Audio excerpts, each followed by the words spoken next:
Assalamualaikum warahmatullahi wabarakatuh.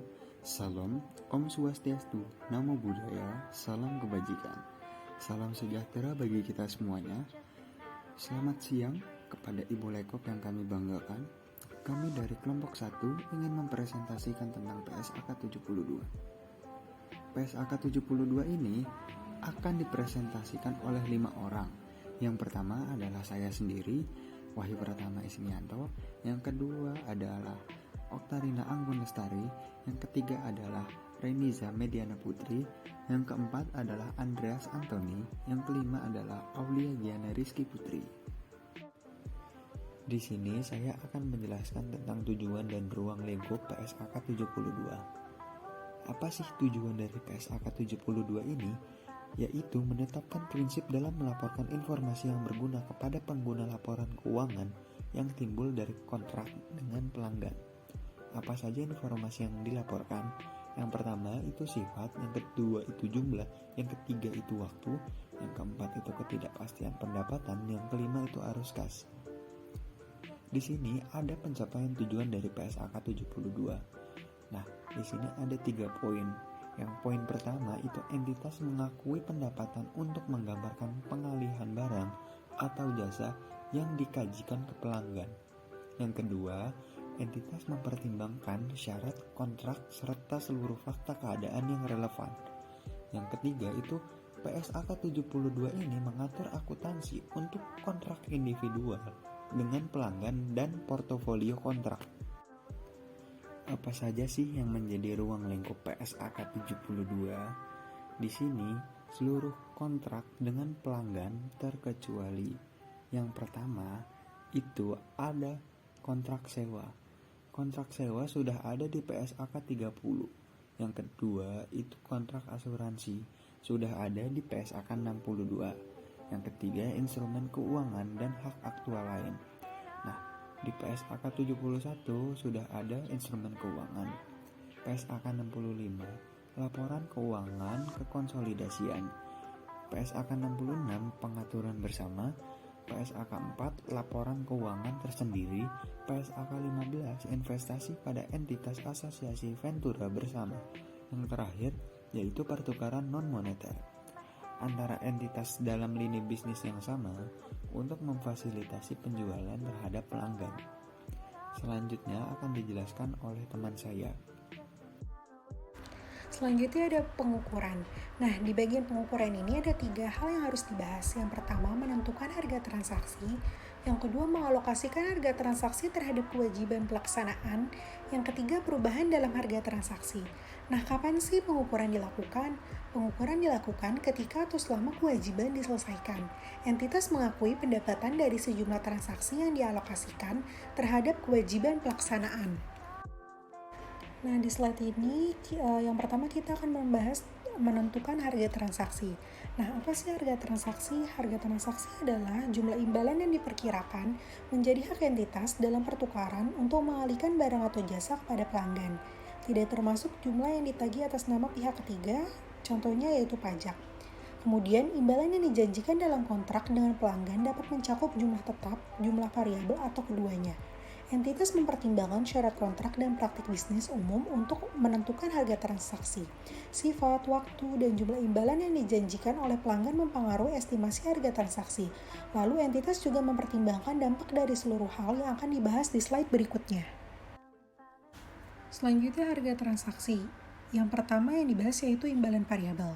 Jika imbalan yang dijanjikan dalam kontrak mencakup jumlah variabel, maka entitas mengestimasi jumlah imbalan yang menjadi hak entitas dalam pertukaran untuk mengalihkan barang atau jasa yang dijanjikan ke pelanggan. Yang kedua, estimasi pembatas imbalan variabel. Estimasi hanya dilakukan jika sangat besar kemungkinan pembalikan signifikan atas jumlah pendapatan kumulatif yang telah diakui tidak akan terjadi ketika ketidakpastian terkait dengan imbalan variabel selanjutnya terselesaikan. Yang ketiga, keberadaan komponen pendanaan signifikan dalam kontrak. Dalam menentukan harga transaksi, entitas menyesuaikan jumlah imbalan yang dijanjikan terhadap dampak nilai waktu uang. Jika waktu pembayaran yang disepakati oleh para pihak dalam kontrak memberikan manfaat signifikan berupa pendanaan atas pengalihan barang atau jasa kepada pelanggan. Dalam keadaan tersebut, kontrak mengandung komponen pendanaan signifikan. Komponen ini dapat muncul tanpa memperhatikan apakah janji dari pendanaan dinyatakan secara eksplisit dalam kontrak atau tersirat dalam syarat pembayaran yang disetujui oleh pihak dalam kontrak. Yang keempat, imbalan non-kas. Untuk menentukan harga transaksi untuk kontrak dan si pelanggan menjanjikan imbalan dalam bentuk selain kas, maka entitas mengukur imbalan non-kas atau janji dari imbalan non-kas pada nilai wajar. Apabila nilai wajar tidak bisa diestimasi, entitas mengukur imbalan secara tidak langsung dengan merujuk pada harga jual berdiri sendiri dari barang atau jasa yang dijanjikan ke pelanggan. Yang kelima, utang imbalan kepada pelanggan. Utang imbalan mencakup jumlah kas yang dibayar entitas atau diperkirakan untuk dibayar kepada pelanggan. Utang imbalan ini sebagai pengurang harga transaksi, contohnya diskon atau potongan penjualan. Jika entitas tidak dapat mengestimasi nilai wajar secara rasional atas barang atau jasa yang diterima pelanggan, maka entitas mencatat seluruh utang imbalan kepada pelanggan sebagai pengurang harga transaksi. Selanjutnya yang kedua yaitu mengalokasikan harga transaksi terhadap kewajiban pelaksanaan. Apa sih tujuannya? Tujuannya yaitu agar entitas mengalokasikan harga transaksi terhadap setiap kewajiban pelaksanaan dalam jumlah yang menggambarkan jumlah imbalan yang diharapkan menjadi hak entitas dalam pertukaran untuk mengalihkan barang atau jasa yang dijanjikan ke pelanggan.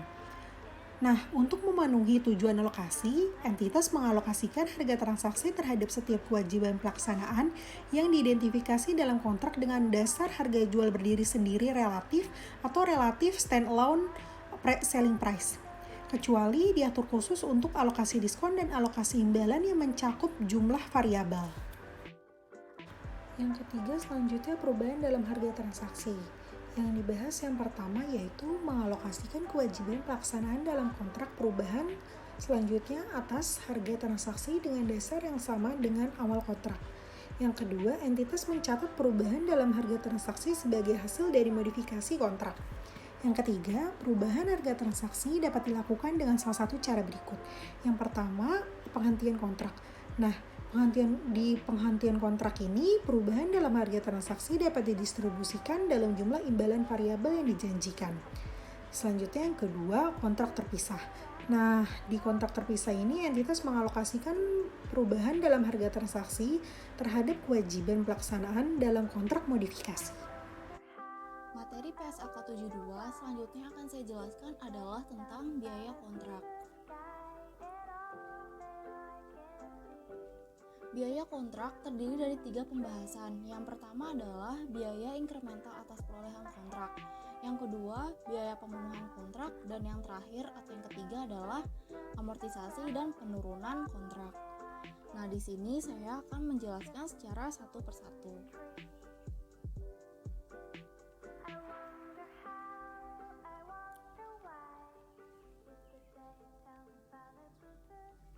Yang pertama adalah biaya inkremental atas perolehan kontrak. Biaya inkremental atas perolehan kontrak adalah biaya yang terjadi untuk memperoleh kontrak dengan pelanggan yang tidak akan terjadi jika kontrak belum diperoleh. Contohnya seperti komisi penjualan. Biaya inkremental atas perolehan kontrak yang pertama diakui sebagai aset jika entitas diperkirakan untuk memulihkan biaya tersebut. Yang kedua, diakui sebagai beban biaya untuk memperoleh kontrak, kecuali dibebankan ke pelanggan.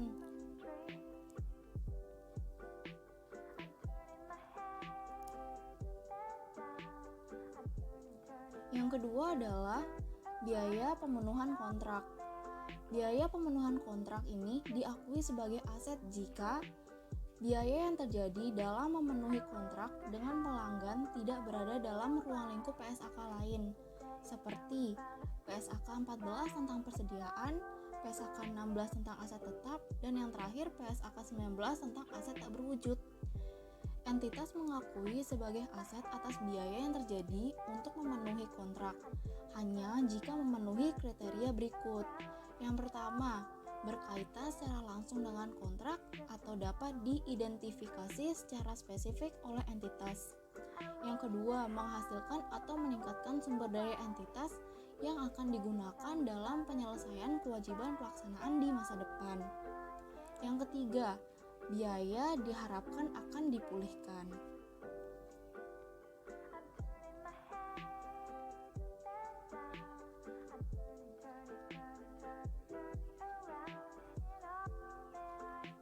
Yang terakhir adalah amortisasi dan penurunan nilai. Amortisasi dan penurunan nilai ini yang pertama, aset yang diakui dalam kurung biaya kontrak ditangguhkan dapat diamortisasikan dengan dasar sistematik yang konsisten dengan pengalihan kepada pelanggan atas barang atau jasa yang berkaitan dengan aset. Maksudnya dapat berkaitan dengan barang atau jasa yang dialihkan dalam kontrak yang diantisipasi spesifik. Yang kedua, entitas mengakui rugi penurunan nilai dalam laba rugi jika jumlah tercatat aset lebih besar daripada jumlah sisa dari imbalan dikurangi biaya penyediaan barang. Oke, selanjutnya kita akan membicarakan tentang penyajian. Penyajian dapat terjadi ketika salah satu pihak dalam kontrak sudah melakukan kewajibannya. Misalnya pihak leasing sudah membayar biaya peminjaman barang atau jasa, atau pihak lessor sudah memberikan barang atau jasa, dalam hal ini seperti mobil untuk digunakan oleh pihak leasing. Entitas menyajikan kontrak dalam laporan posisi keuangan sebagai aset kontrak atau liabilitas kontrak tergantung terhadap kinerja entitas dan pembayaran pelanggan. Entitas dapat menyajikan data sebagai aset kontrak jika imbalan sudah diterima tetapi kewajiban sudah ditunaikan. Tetapi akan masuk liabilitas kontrak jika imbalan sudah diterima tetapi kewajiban belum ditunaikan. Selanjutnya, presentasi akan dilanjutkan oleh rekan saya. Baik, slide selanjutnya akan dilanjutkan oleh saya, Aulia Giana Rizky Putri dengan NIM 2019-70122. Slide ini membahas tentang pengakuan. Yang pertama ada identifikasi kontrak, di mana entitas mencatat kontrak dengan pelanggan hanya jika seluruh kriteria berikut terpenuhi. Yang poin pertama, itu ada para pihak dalam kontrak telah menyetujui kontrak, baik secara tertulis, lisan, dan sesuai dengan praktek bisnis pada umumnya, dan berkomitmen untuk melaksanakan kewajiban mereka masing-masing. Yang kedua, entitas dapat mengidentifikasikan hak setiap pihak mengenai barang atau jasa yang akan dialihkan. Yang ketiga, entitas dapat mengidentifikasikan jangka waktu pembayaran barang atau jasa yang akan dialihkan.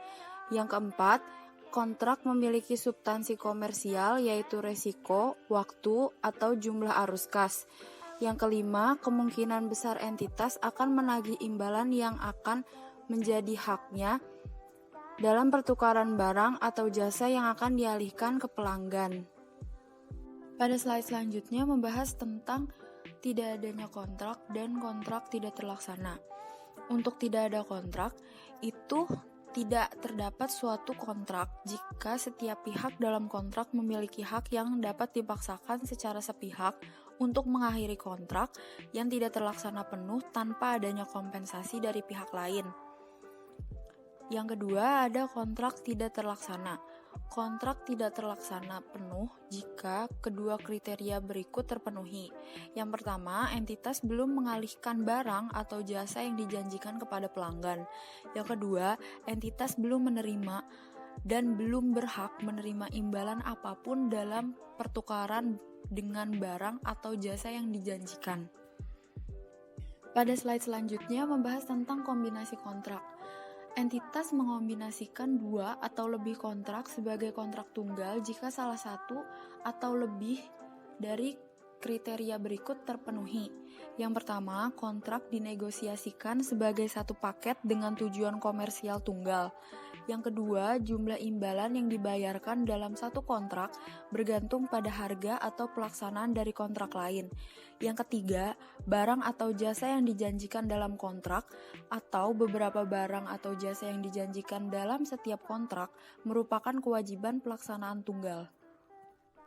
Lalu, pada slide selanjutnya membahas tentang modifikasi kontrak. Modifikasi kontrak itu sendiri adalah perubahan dalam ruang lingkup atau harga kontrak atau keduanya yang disetujui oleh para pihak dalam kontrak. Entitas mencatat sebagai kontrak terpisah jika kondisi berikut terpenuhi. Yang pertama, ruang lingkup kontrak meningkat karena penambahan barang atau jasa yang dijanjikan bersifat dapat dibedakan.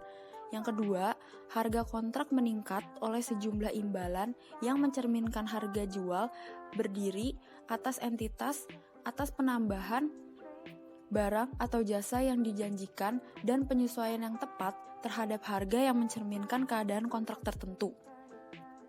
Pada slide selanjutnya membahas tentang modifikasi kontrak tidak terpisah. Entitas mencatat barang atau jasa yang dijanjikan yang belum dialihkan pada tanggal modifikasi dengan cara di bawah ini yang dapat diterapkan. Yang pertama, entitas mencatat modifikasi kontrak seolah-olah modifikasi kontrak tersebut merupakan penghentian kontrak yang ada dan menciptakan kontrak baru. Jika sisa barang atau jasa bersifat dapat dibedakan dari barang atau jasa yang dialihkan pada atau tanggal sebelum modifikasi kontrak.